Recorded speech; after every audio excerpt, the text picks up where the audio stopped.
Trump knows he has to distract the nation from the pandemic he has failed to control, leaving more than 184,000 Americans dead as of the start of September, tens of millions jobless, and at least 30 million reportedly hungry. So he's mounting a tried and true law and order campaign. Free rein to violent anarchists and agitators and criminals who threaten our citizens. He's right, but the anarchists, agitators, and criminals threatening Americans are not those protesting police violence. They're the highly armed and racist right-wing vigilantes, along with the conspiracy theorists and shady criminals Trump has repeatedly encouraged and surrounded himself with.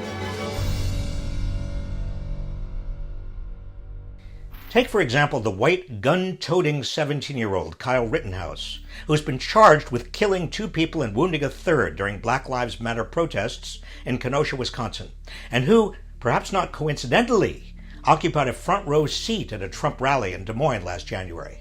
Despite the fact Rittenhouse has been charged with murder, Trump defends him, claiming he was acting in self-defense. And then they very violently attacked him. Or consider the pro-Trump caravan that drove into Portland, Oregon, including the neo-fascist Proud Boys, shooting Black Lives Matter protesters with pepper spray and paintballs and driving into crowds. Someone wearing the hat of a far-right group called Patriot Prayer was shot dead. Trump's reaction? Rather than condemn the violence, he tweeted, "Great patriots," in support of the pro-Trump agitators, and big backlash going on in Portland cannot be unexpected. The people of Portland won't put up with no safety any longer. He also retweeted a claim that this coup attempt is led by a well-funded network of anarchists trying to take down the president, unquote. At the Republican convention, Mike Pence lamented the death of federal officer Dave Patrick Underwood, who was shot and killed during the riots in Oakland, California, implying Underwood was killed by protesters. In fact, Underwood was killed by an adherent of the Boogaloo Boys, an online extremist movement that's trying to ignite a race war.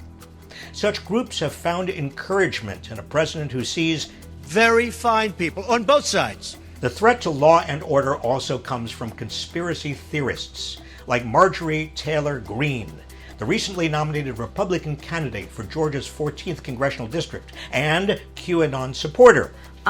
Q is a patriot. We know that for sure. Whose adherents believe Trump is battling a cabal of deep state saboteurs who worship Satan and traffic children for sex. Trump has praised Greene as a future Republican star and claimed that QAnon followers love our country. I've heard these are people that love our country.